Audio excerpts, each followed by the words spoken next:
Hey yo! Welcome to the second ever episode of the Ketema Discussions podcast with me, CEO, producer, and spoons player, Myles Carter. Yes, you heard me correctly. I have been learning how to play the spoon. It's been an up and down process, but overall it's been extremely fulfilling. And you should try it as soon as you're done listening to this episode. Now, to address the elephant in the room, yes, last month we had a little bit of a snafu. That is on me. I kept jacking that we here at Ketema Productions had airtight security, and then, as you heard, we were breached, and I was almost made a martyr of the cause that is the glamorous, yet apparently super dangerous world of content creation. However, the content gods may take it away, and they also giveth, and I was able to escape that situation virtually unscathed. Virtually. Meaning I'm perfectly fine in the ways that are important, but not so much in the unimportant ones. Nonetheless, I am fine, I'm still kicking, and I'm running my yapper for all to hear. For more information on what happened after the incident, you can travel over to the Ketema Productions channel on YouTube and check out press release number 3, and there's some fun info over there. But here on the pod, I want to change gears a tad. So, switching topics from untimely events, last month on episode 1 of the podcast, we had 5 lovely men on the show that had dreams of creating content with KTP, Ketema Productions. And one of those men was a real fan favorite, which I didn't anticipate at all. I, for one, thought he was awful. For more reasons than one. But I don't want anyone saying that KTP's Uncle Myles isn't a man of the people. So we've got him here today. Please welcome Nick. Nick, how you doing, brother? What's going on, Miles? I'm pretty good. Just enjoying everything going on here in the crib. That's nice. I'm so glad you're doing well. Now, last month, Reddit React aside, the last thing I heard from you was a very eerie sentence indeed. Do you remember what you said to me? I don't think I remember saying anything ever eerie. Ah, oh, no worries, because I remember vividly. You said, and I quote, "You know what, man? I hope you get shot." End quote. And then do you know what happened, Nick? Man, that's tough. Now that you say that, like it's coming back to me, but like my apologies, bro. It happens. Well, I accept your apology. In addition to you being a real quote unquote fan favorite, I wanted to have you on to express to you that I hold no ill will toward you or your truly disgusting comments. In fact, I wanted to bury the hatchet once and for all and do something fun to solidify a quirky buddy cop like relationship between the two of us. But before we do that, it's now known that I have no idea who infiltrated the Glizzy Garrison with malicious intent, but I would be remiss if not to ask, did you sneak into my quarters and try to have me clapped? Did you try to freaking clap me? Bro, honestly, I don't know where your quarters is or anything related to the Glizzy Garrison, so I don't think it was me. You don't think it was you. Alright, you know what? Fine. Fine. All is good. Water under the bridge, if you will. Now I can, with good conscience, continue our lighthearted podcast. Lighthearted. Would you like to know what we're going to be doing? Here, go ahead, inform me. Okay. Well, I've decided to play a little game with you. A game with dramatic ups and downs. A game with heartache, with danger, with lust, with action. On this document in front of me, I have a story written out. A story that you will help me tell. In this story, there will be a series of choices you will make to get you from beginning to end. I'll read you what is going on in present time, and when we come to a decision, you will have to make an either or choice. There are going to be 2 options, or 3, or 4, or maybe even 5, or 2. There will be no both option, nor will there be a neither option. That choice will propel you into, 1, 2, 3, 4 different pathways. And some are great and will benefit you, some not so much. And there are multiple endings you could access. That sounds simple enough, right? I mean, sure, I guess. Yeah, it's a choose your own adventure. You've heard of those. Now, here's the twist. Some of these choices might put you into situations where your character will be in mortal danger, sort of like in a video game. And the way I've chosen to pursue these dangers, for no specific reason at all, emulates and draws inspiration from the movie Spy Kids 3D, and sometimes more commonly known as the plot point in the 2006 movie Stay Alive. Do you know what I'm talking about? Of, More of or less, yeah. yeah, of course you don't know what I'm talking about. I can tell when you're lying. What I'm saying is, if you die in the story, you die in real life. Uh, bro, you gotta chill out. Like, how'd you do that? Like, you gotta chill, bro. Oh, the content speaks for itself. Also, on your Ketema Productions application, you put down your sister as an emergency contact. So I contacted her. We had a nice dinner, and I was able to infiltrate your living quarters, where I placed a firearm. Yeah, it's sort of like a little bit of karma. Bro, I thought you said we were gonna have a light-hearted night tonight, but I guess, can't be doing that to me, man. This is lighthearted. First off, sir, stop acting like what you said was justified. You got to take responsibility for your words. Who knows how what you said could have affected someone less content driven than I. The results could have been catastrophic. You got to be careful what you say. Shit. All right. Are you ready to start? I mean, I'm here already, so let's get started. Nice. Very enthusiastic. I'm glad. All right. So here we go. Here's how it starts. You're just a normal guy, living a normal life in a normal city. You have a normal job in a normal apartment, and your name is Nick. Your name is Nick, and you're a normal guy. It's as simple as that. There's nothing abnormal about your life, Nick. Every day is a routine, and you like it that way. You don't really travel too far outside your comfort zone. You just wake up, go through the motions, and then you go to sleep. It's paradise for you. But one day, this all changes, and some choices you get forced to make send your life into disarray. Are you ready? Start it up. Okay.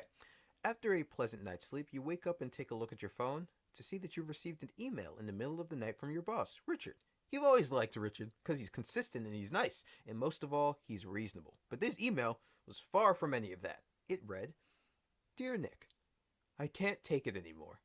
This has been burning me for the past 6 months and I can't hide it anymore. Nick, you're the only person that I trust in this godforsaken world and I need your help.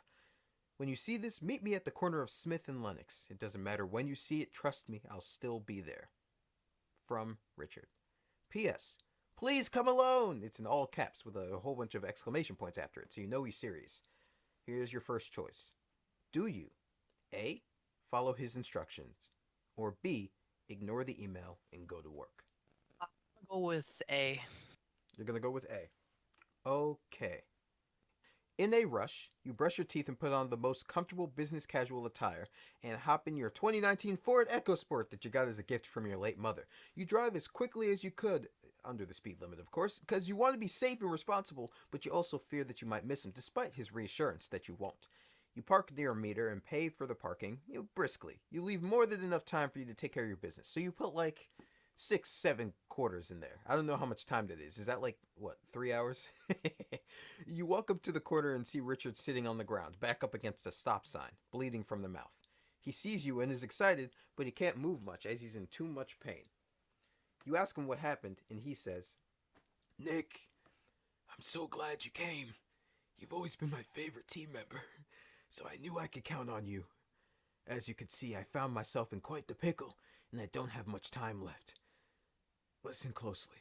About a year ago, I found myself owing some money to a rather scary man, so I kinda sorta started skimming my employees' paychecks.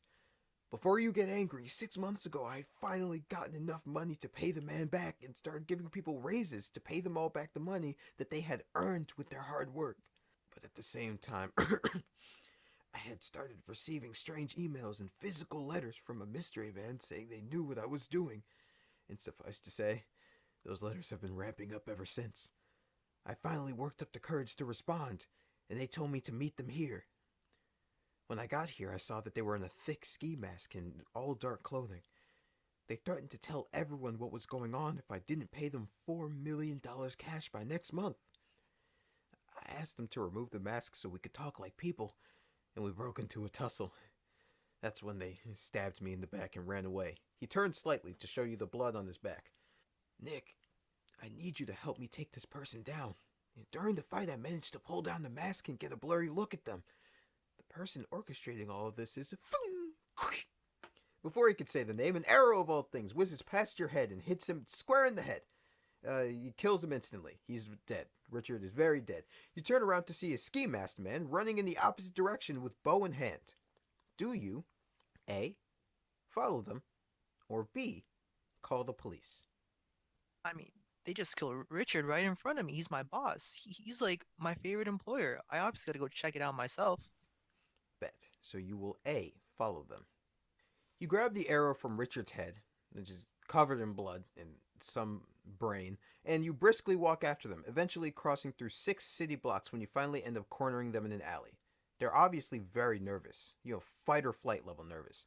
Before you could ask them anything, they start speaking to you. You might think you've got me cornered, but you don't. We always have a backup plan. As for you, you have no idea what you've just unleashed. And if you thought Richard was caught between a rock and a hard place, imagine what's going to befall you now that he's dead. You know everything. And rather than just killing you, we're going to have some fun with you, Nick. You're going to pay us back every single dollar that Richard owed us, with interest, or we're going to make your life a living hell. What's it going to be? Baffled as to how they know your name, and realizing that this is the one time you do possibly have to call for some help, you take your phone out. The moment you do, 4 other masked peeps appear right behind you, trapping you in the alley with the mysterious person. You can tell with every second that passes, they inch closer and closer to you. You still have that arrow from Richard's head. It's hidden in your pants. You hid it in your pants on the run over there. But that's the only weapon you have. Do you? A. Use the arrow to hold the mystery person in front of you hostage. Or B. Try your luck with the 4 people behind you. Honestly, I think in this type of situation, I'm gonna go with B. B. Try your luck with the 4 people. You're brave. You're very, very brave. Remember what the stakes are, sir, but I will say B. Alright. You take the arrow out of your pants. You turn around and you take a walk toward the 4 masked people standing at the entrance to the alley. You take a stance that you learned from a karate class you took when you were 10 and use your hands to motion at them to come at you. It's very awesome. It's one of the bravest things you've ever done as you're prepared to go out like a hero. But instead of beating the brakes off of you, you hear the person behind you say, "Make a path." In the middle, 2 people move aside and motion for you to walk away. The voice then also says, "We'll be in contact soon." You walk out of the alley, back turned to them. You decide it best to look back and make sure they weren't just going to follow you, only to realize that the alleyway is completely empty and the mystery peeps have disappeared. You put the arrow back in your pants. Sorry. This encounter fills your mind with confusion. You have no idea what these people are capable of, and you kind of don't want to find out. But you also know that you don't have that kind of money to pay them. Nonetheless, you have a routine to finish, so you set off. You realize you're really hungry. You skipped breakfast, but you also never clocked into work. And despite Richard not being there, the HR rep, Nancy, won't be happy with you. And even if you explain to her what happened, she won't believe you. Do you? A. Drive to work and try to finish a normal day, then think about all of this stuff later. Or B. Go get something to eat first, then go to work. You know, I never liked Nancy, so I'm gonna go get something to eat because I'm starving. Interesting choice. Interesting choice. B. You realize that if you don't eat soon, you might end up passing out. And not only that, but you're kind of dirty and you need to find a bathroom and tidy up. And also drop a fat deuce. So you decide to walk back to your car and take a drive over to the nearest fast food restaurant. During the drive, your mind races with thoughts of the events that just transpired. Nothing like this had ever happened to you, and it's stressful to think about what these mystery assailants might have in store for you. You feel like you don't know everything, but you also have no idea how much information they have about you. These thoughts put you on guard. You arrive at the restaurant and decide to go in and sit down because getting the food and sitting alone in your car doesn't sound as safe as going in and being around all those people. I mean, they can't possibly attack you in public, right? In a fast food restaurant, that would be crazy. You walk into the establishment. It's a normal fast food dining establishment, kind of like a McDonald's, but we're not sponsored, so I'm not going to be mentioning them. Weird bench-like tables, a soda fountain, and also employees walking around dressed like sailors or something. Like the hats. I think you know what I'm talking about. You wait online for a bit, nervously waiting to order your food. You look over the menu. Do you? A. Order your usual, which is a plain cheeseburger with extra onions and an unsweetened tea, no fries. No fries. Or B. Go insane, ordering a double bacon cheeseburger combo with a lemon lime soda beverage and extra salty curly fries. You would ask them for extra salt. I see no reason to stick to the usual, so I'm gonna go with the extra onions, of course. You're gonna go with the. You're gonna go with A, order your usual plain cheeseburger with extra onions and an unsweetened tea? Yep. Okay, here we go. A. You order your usual to try and infuse at least some familiarity into this weird ass day. It takes a few excruciating minutes for them to make it and give you your food. And when they hand it to you, the server looks you straight in the eyes and with an eerie smile says, "Enjoy your food," and stares blankly for the next few seconds before rigidly turning around and walking back to the kitchen. And I mean rigidly. They do a full 180 turn. What's that marching band thing? It's like detail about face. They about face away from you, but just quick as hell. So you brush this off and you walk over to an empty table and you sit down. You lay out all of your food on the table in front of you and your mouth begins to water. It's time to eat. You unwrap the burger and you see a note written on the inside of the wrapping to the burger.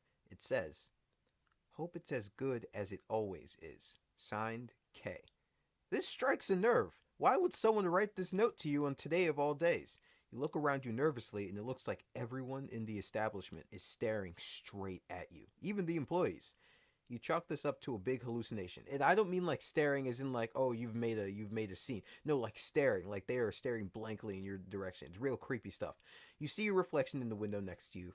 You look terrible. You decide to go into the bathroom and splash some water onto your face, clean yourself up, even take a quick pee to distract yourself. Once you get in there, you travel over to the urinal first. As you're standing there relieving yourself, you catch a large black man in dark clothing standing directly behind you. You don't know if he knows that you could see him, but it's weird nonetheless. Do you A. Turn around immediately and pee all over him then run away? Or B. Ask him if he needs something? See no reason to suspect this large black man in the bathroom, so honestly, I'm gonna go with B. Very good choice, Nick. Very, very, very socially conscious of you. You keep peeing for a few seconds, finishing up as if you don't know the man standing there, and once you finish, scared to turn around and get clapped, you ask as coolly as you can, "You looking for something?" You feel awesome saying this. The man grabs your shoulder and yanks you around. Your dingle is still dangling everywhere. Your pecker is percolating. Your schmember is schmoovin'. Your penis is still out. The large black man ignores this and says, "Don't worry. I'm here to help you, Nick. The name's Keith Lang. I'm a field agent for a secret coalition of freedom fighters that we call the Justice League, no relation. It's come to our attention that you've entered a bit of a problem and need help getting out of it." You ask him how he knows any of this. Your friend Richard reached out to us 2 months ago to help protect him against some mystery group that was threatening his livelihood. Upon some investigation, we realized that this group has been holding people financially hostage for years through hacking and privacy breaches, and it's much bigger than it looks. We've been trying for the past few months to try and cut them down using Richard's help, but to no avail. We set up a meeting between him and a representative of the group to see if we could try to take him down, but we lost communication with him minutes beforehand, and you saw how that ended.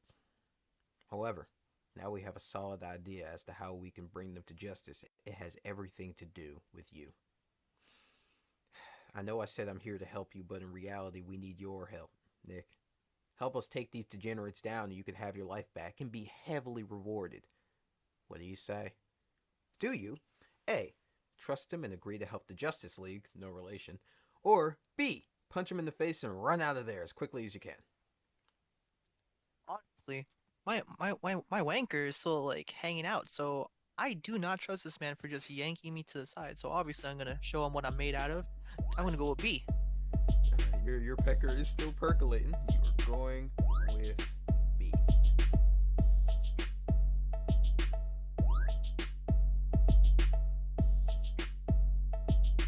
Alright, so I know y'all are enjoying the podcast, but I'm here to talk to you about the sponsor of this week's episode, Wesley's Meats. Wesley's Meats is a prime meat retailer shipping quality cuts of the best meat all over the country and all over the world. Grab cuts like a lean New York strip, tasty fillets, sausages, livers, and even prime Wagyu straight from Japan, and have them shipped to your door in 5 business days or less. They even have storefront locations in Indiana, Pennsylvania, New Jersey, Rhode Island, and Rhode Island. Wesley from Wesley's Meats guarantees that you will enjoy his succulent and quality meat anytime you choose to partake. It's weird wording. He also prides himself on offering great competitive prices that could beat any meat you compare it to. In fact, he dares you to come to any of his storefronts with meat you think that could beat his meat. He wants you to beat his meat. He's tired of living on top of the meat industry. Beat his meat. Okay, this was obviously a prank. This was obvious. Why did I fall for this, bro? Oh my god. So I asked for sponsors last episode, and I got a DM from a guy with no followers on Instagram. I should have known he was just messing with me. I thought he was just an earnest businessman. Well, forget about Wesley's Meats and enjoy the rest of the podcast. Yeah. And if you want to sponsor us, reach out to me on socials. But please don't be mean about it, because I'm very fragile. I don't want this to happen again. Back to the show!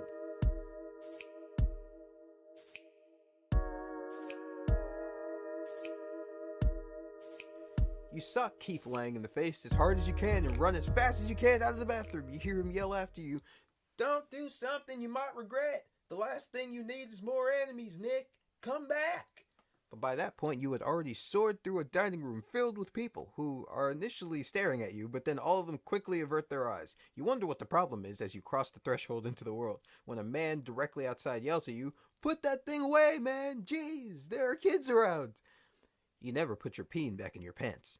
You zip it up haphazardly and run to your car and start flooring it. It's been an insanely weird day and you need at least some normalcy. So, despite your better judgment, you decide to go to work like you said you would do earlier and deal with the HR lady, Nancy, yourself. You recognize that if your assailants know as much about you as they say they do, then you'll be seeing them pretty soon. But if you let these people ruin your whole life in one morning, what does that say about your resilience and character? You show up at work and you walk through the halls where your cubicle are. You walk through the halls to where your cubicle is very cautiously, watching out for anything out of the ordinary. As you pass people, they give you rather weird looks. You're dirty, disheveled, and you have a little bit of blood on your crotch area from where you haphazardly zipped up your pants. Because of the adrenaline, you couldn't feel anything. But you make it to your cubicle and you sit down. You take a deep breath, trying to calm down, when you take a quick look at your computer screen. There are 2 post-it notes stuck there. The one on the left says, "We need to talk. Meet me in my office," from Nancy in HR. And the one on the right says, "Remember what I said. This is bigger than you know. Don't trust anybody," from Keith Lang. Do you, A, go see Nancy in HR, or B, start working and forget about all of this? You know, one person I do hate more than Nancy is Keith Lang, so I'm gonna go with Nancy. Go check out what's up with her. You will HR. A, go see Nancy in HR. Okay. You take the walk over to Nancy's office, which overlooks the entire floor near the back of the building. You would be more nervous, but at this point you've adopted this irresponsible, how could things possibly get worse attitude, and you were determined to get this done as quickly as possible. You walk in and Nancy is sitting in her swiveling desk chair with her back facing you. Kind of like Scarface. I'm pretty sure he did that at one point. You hear her say, "Take a seat," and you sit in the small children's classroom chair that is right in front of you. This is the only chair in the room. Well, other than her swiveling chair, but this is the only chair there. She says, "Nick, you and I have never had a problem, have we? It's been a pretty mutually beneficial relationship. You've never given me any trouble, and I've never had to leave the sanctity of my office. But that had to end today. I'm not happy, Nick, but we could subsequent that. We can fix this if you do one thing for me." She turns around and reveals a bow and arrow ready, pointed in your direction, and blood staining her white blouse. You realize that this bow and arrow look insanely familiar. It's the same bow and arrow that was used to kill Richard. You realize you still have the arrow that was in Richard hidden in your pants. You begin to reach for it when she stops you abruptly. "Don't move!" No. Before today, things were so easy. You were so easy to keep tabs on. You were predictable and unproblematic. Why did things have to change, Nick? Why did you have to go on and be a hero? All you had to do was ignore the email and come to work like usual. Live your uneventful life the same way you always do, but you had to go and switch things up, and now you're a thorn in my side.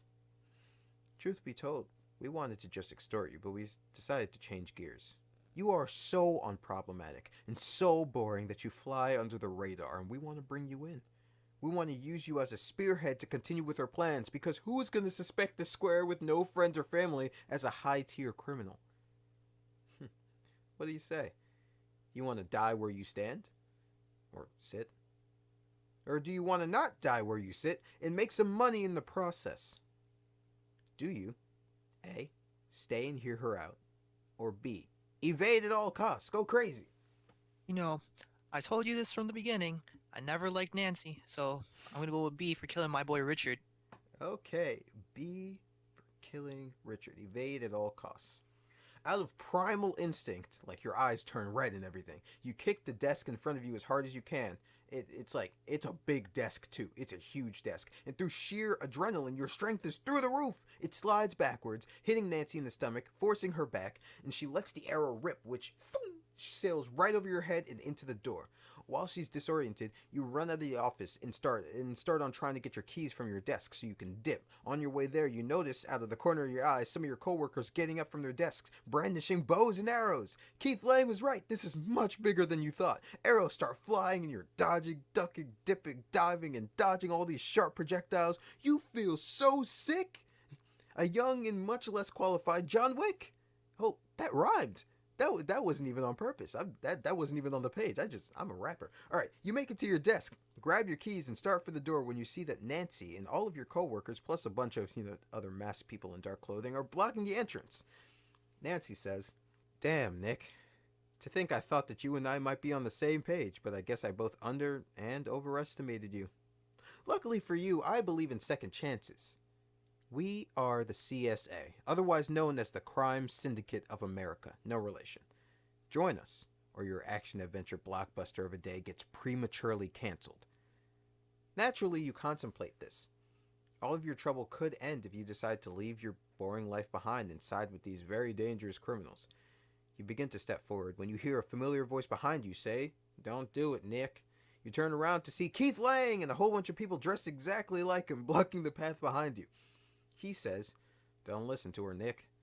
The offer might seem tempting, but it damn sure ain't perfect. People like her just use the people around her until their blood drive their main human essence. Your life may be boring, but it's yours. You shouldn't give it away to anyone. If you join me, we could work together to end injustice and put people like her and her degenerate cohorts behind bars. Accomplish something the world and you can be proud of. So what's it gonna be, Nick?" Alright. Decision time. Do you A. Join the Justice League? No relation. B. Join the CSA? No relation. Or C. Join neither? In this type of situation, I need to go with C. I'm my own man. This Keith guy and Nancy are both very shady. I don't think I can do either one. Okay, so you decide to join neither. How heroic of you. Interesting. Let's see if it pays off. In a really cool moment, you take a look at both groups of very large, very cool looking people, and you shake your head. It's been a long time coming, but if your life never goes back to the way it was, then so be it. At least you choose what you do and when you go out. You take the bloody arrow from out of your pants and brandish it in a fighting stance, ready to take on all comers. That's when Keith Lang and Nancy both take a long look at each other and speak. Keith Lang says, "Well, it was worth a try. Want to end this, Nancy?" Nancy says, "Damn! I can't believe this didn't work." All of a sudden, every CSA, no relation, and every Justice League, no relation, member point their bows and arrows in your direction. You're dumbfounded. What the hell is going on? Keith Lang says, "If you haven't realized by now, we're all working together. We figured if you wouldn't turn to the dark side, getting you to run toward the light like the dumb moth you are would work. But apparently you're just stupid. No worries. But now we gotta cover our tracks, because you know way too much. Alright, ready, aim, fire!" Arrows start flying at you from both directions. The situation looks pretty dire, but in a sudden burst of heroism and athleticism, you drop backward into a kip-up position, allowing most, if not all, of the arrows to sail right past you. Some they don't hit you. No arrows hit you. Some land on the ground right next to you. It's really, really close. But none of the arrows actually hit you. Every person standing on either side of you gets hit with an arrow, and they all drop to the ground deceased. You kip back up and take a knee. It's finally over. It's only been a day, but it's felt like a year. What a battle. And you of all people came out on top. You grab your keys from your desk and you start walking toward the elevator. However, you fail to notice that your friend Keith Lang is not yet dead, and he points his bow and arrow at you with the last of his strength. He lets it rip and it hits you straight in the back and pierces your heart. You drop to the ground in pain. You were so close. Your vision fades to black, and you die. The end. Well, Nick, you died in the story, which means nothing. Yeah, I was just kidding about the whole you dying in real life thing. Yeah, that's murder. You know how illegal murder is? It's insanely illegal. People go to jail for that stuff. I just wanted to scare you a bit. Yeah, that gun in front of you is made of red velvet cake. You give it a taste when you have the time. What did you think of the story? What did you think? I was engaged, had a great time listening to you, Miles.